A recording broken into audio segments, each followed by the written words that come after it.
You can't keep getting away with it! I watched Jane die.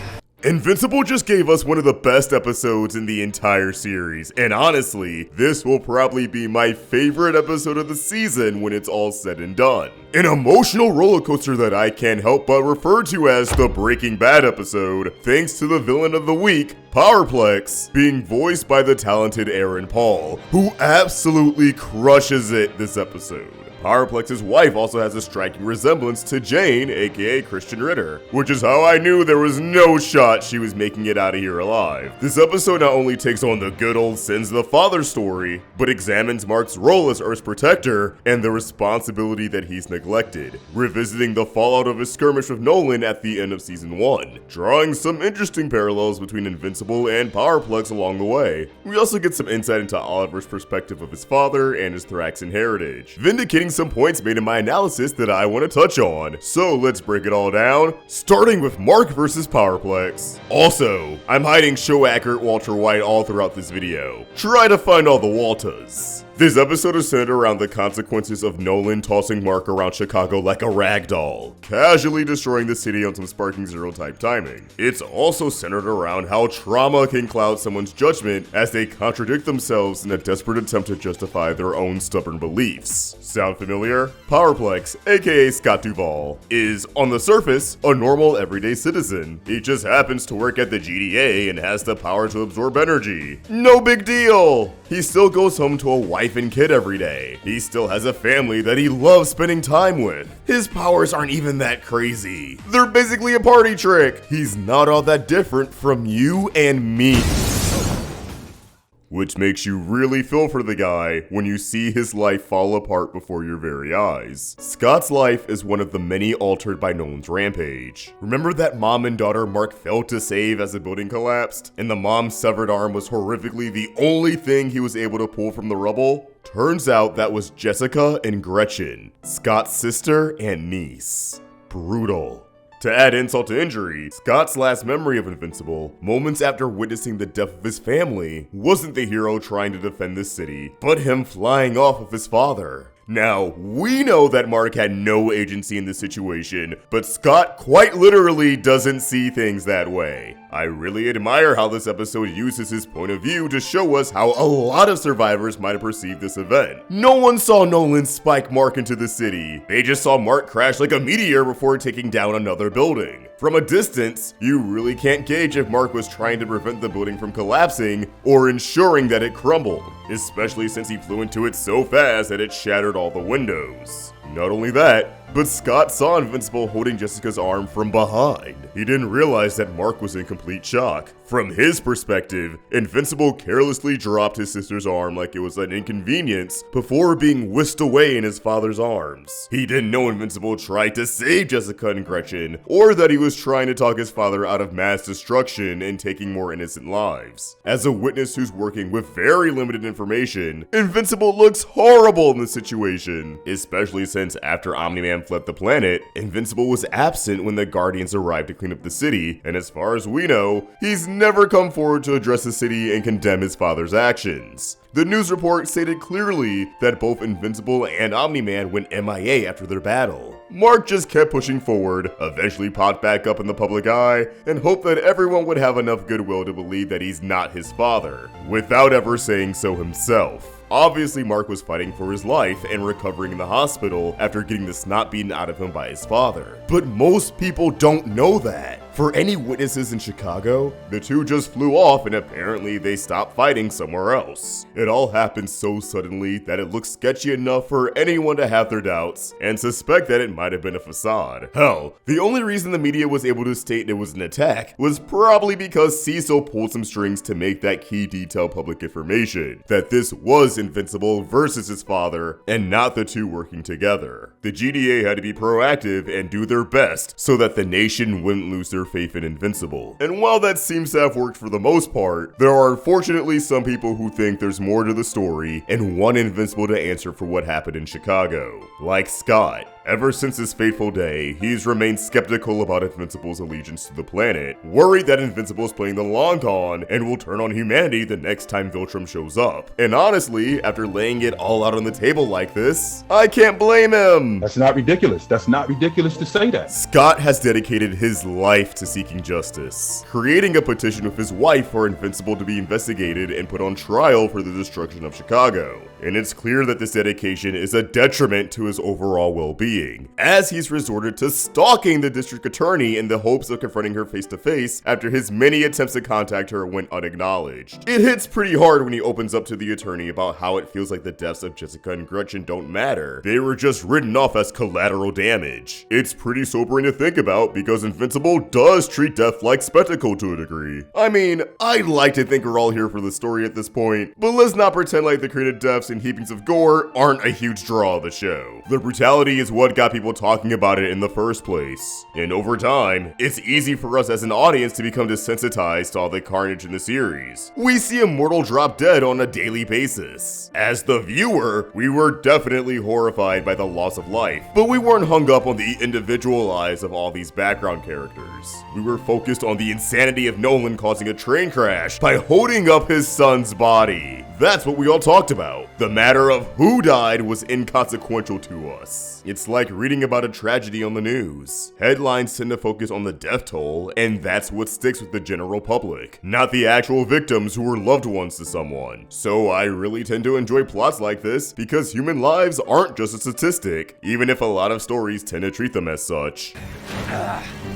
This model sheet-ass picture of Mark working at the GDA is definitely fueling Scott's paranoia, as he's surrounded by studies and surveillance of Viltrumites, alongside the fallout of Invincible's actions like the Reanimen. It's constant reminders of what happened, and I'm sure Mark's recent spat with Cecil doesn't inspire confidence. Although we do see that Scott is living in denial about Invincible's intentions, as he's obsessing over the footage of the infamous train incident that clearly demonstrates how helpless Mark was in the entire situation. But he's already convinced himself to put matters into his own hands, as he's been stealing tech from the GDA, in particular discs that act as biotherm capacitors, which can help him conduct more electricity than what he's currently capable of. And without directly confessing, he more or less justifies stealing this tech by going, "Well, Invincible doesn't have to take any accountability. Sorry, my guy, but I don't see much of a correlation." It really does remind me of how Mark opposes Cecil rehabilitating villains because he puts it on the same level as forgiving his dad and doesn't want to deal with those mixed up emotions. Despite the contrast of Scott somewhat arguing that they shouldn't be held accountable if heroes aren't, they're almost two sides of the same coin. Once again, Aaron Paul carries this episode, as we see that this Invincible obsession has consumed Scott's home life too,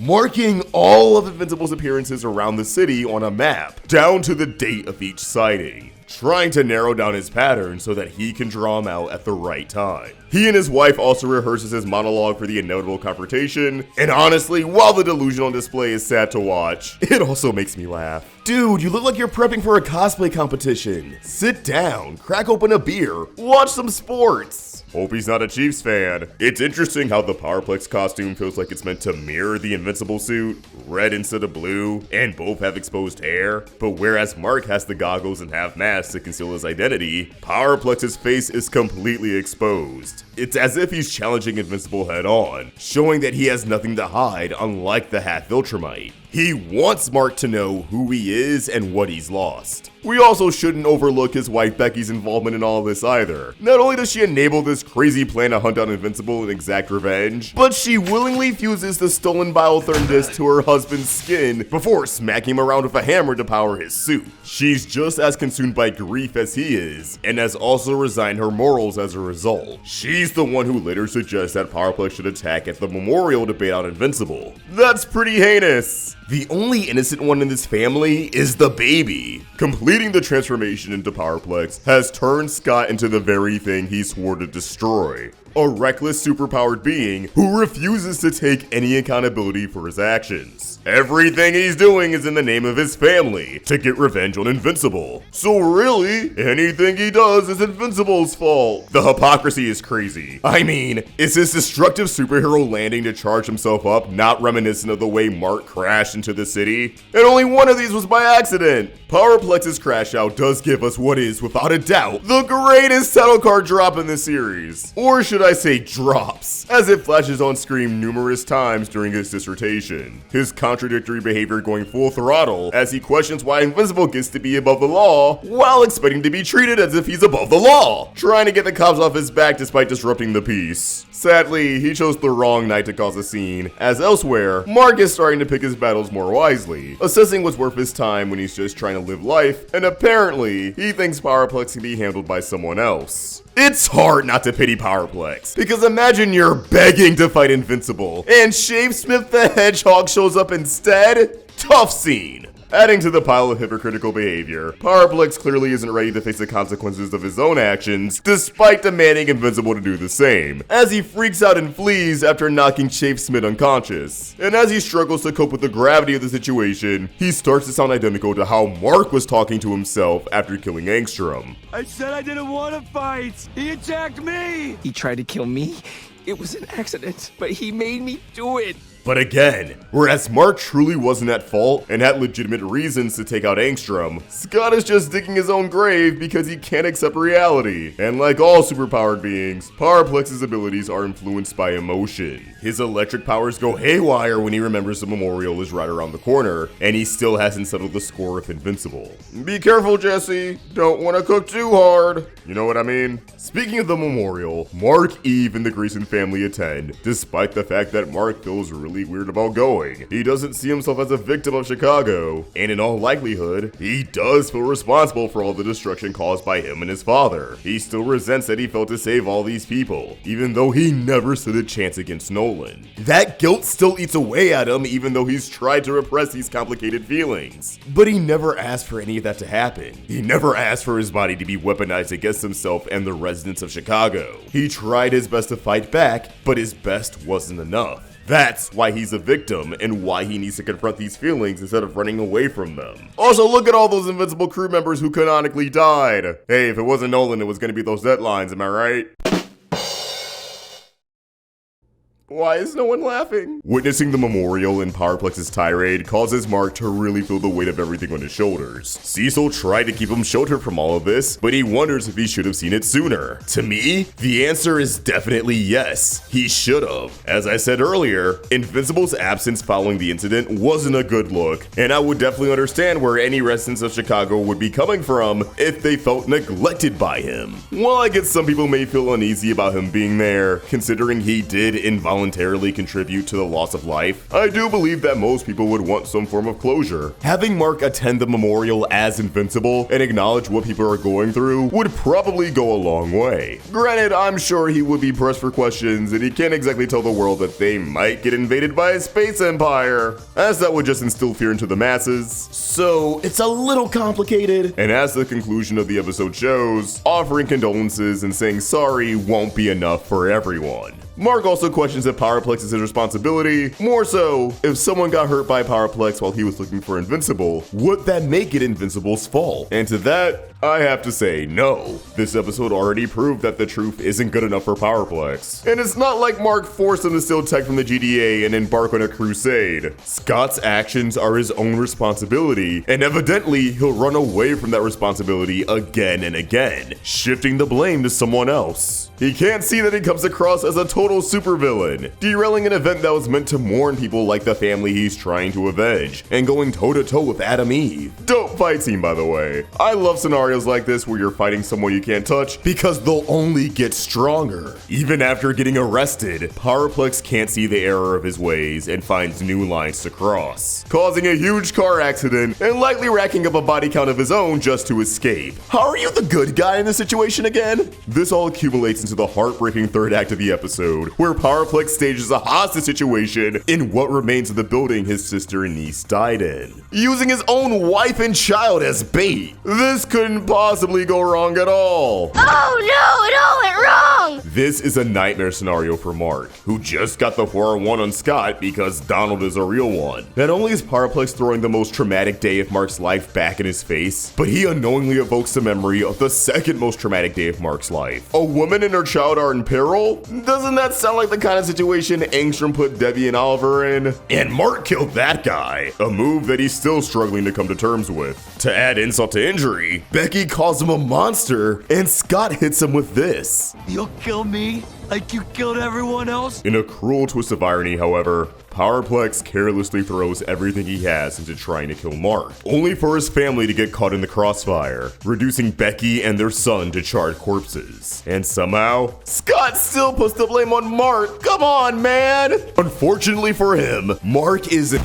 So Powerplex inevitably burns himself out after Mark goes in for a bear hug, forcing him to exhaust all of his energy. In his pursuit of revenge, Scott ended up becoming the image of Invincible that he had in his head, if not worse, destroying what remained of his life in the process, as he inadvertently killed his family and permanently altered his body thanks to the biotherm disc. They can't be removed without killing him, so the GDA decides to just keep him locked up like he's Goku betrayed in the hyperbolic time chamber. Despite everything, Mark still tries to console Scott by sharing his repressed feelings, how thinking about all the people he couldn't save made him bad at saving those he could, and that he tried to run away from those emotions, and only now that he's been through all of this is he able to confront them head on. And as to be expected, Mark's words fall on deaf ears. Scott lost everything and is projecting all the responsibility onto Mark, whose guilt only angers him. Why does he feel bad about it now when the damage is done? That sentiment isn't too dissimilar to Mark's feelings towards Nolan. He doesn't want to forgive his dad just because he felt bad about Chicago after Mark was violated and all those innocent lives were taken.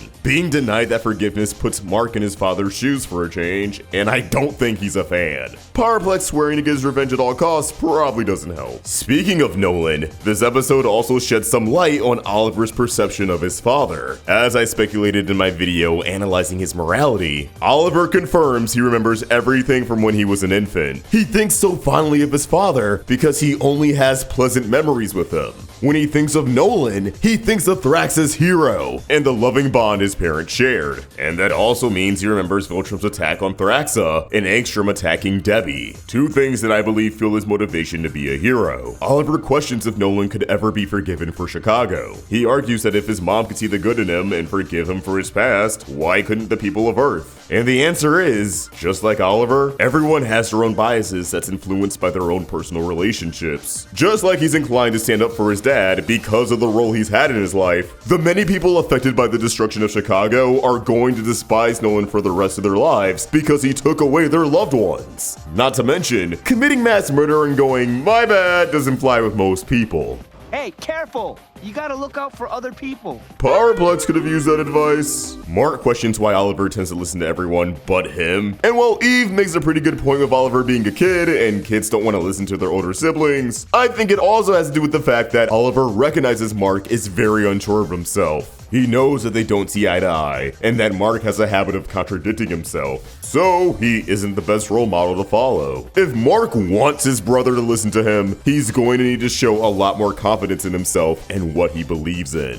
A moment I really liked in this episode was Paul opening up to Debbie about feeling inadequate. He doesn't know how he fits into Debbie's life as someone without any superpowers, which reminds me a lot of Amber in her previous dilemma with Mark. What Paul doesn't realize is that having a normal, supportive father figure in Mark and Oliver's lives is something that they actually need right now. He doesn't need to actually fill in the role of a father and replace Nolan. He just needs to know when to show up for them. Being normal is something they deeply value. Man, it's gonna suck for him if Nolan shows up to Earth and Debbie just immediately folds, telling Paul to hit the showers. I don't have much to say about Amber and her new boyfriend. The internet already spoiled that this is probably going to be very brutal to watch unless they abandon a storyline from the comics. And while I'm glad her and Mark are on good terms, I still can't get behind the whole "I'm happy for you" thing. Not because I don't believe her, but because it's extremely odd to see two of your friends get together and for the response to be, "Well, I always wondered if they were going to work out." Like, girls, stand up! Rex's small amount of screen time gave us a pretty significant development that I think would be better off in his own dedicated video, but I will say, viewing himself as a weapon for the GDA above all else explains a lot of his destructive behavior in the first season. He was a dick because he didn't think anything really mattered. His social standing is second to being a hero. Obviously, he's come a long way since then, but it's still interesting to pick his brain and see how far he's come. And it tracks that Rey is quitting. I mean, they both had a near-death experience, and she's definitely a wink link in the Guardians of the Globe. No shade, it just is what it is. I'm also glad Robot and Monster Girl finally cracked the code on stopping her de-aging process, one step closer to their relationship being a little less creepy. Overall, this was an incredible episode of the series that has just about everything you'd want from this show's storytelling. Everyone brought their A-game, and we have an insane cliffhanger with the grand reveal that Angstrom is alive. He's the one that's been spying on Mark, and now he's stripped the fuck out in armor. He's also assembled an army of Marks from across the multiverse, some of which look very cool, and some look very lame, like what are we doing here? But I believe this means we're on the precipice of the Invincible War that comic fans can't stop hyping up online. I can't wait to see where the last 2 episodes of the season go. As always though, these are just my thoughts on the episode, and I'd love to hear yours. How did you feel about Powerplex's never-ending crash out, and did you find all the hidden watas? Let us know in the comments down below. If you enjoyed this video, please remember to like and subscribe to the Roundtable for more great cartoon content. Thank you for watching, and I hope you have an awesome day. Peace!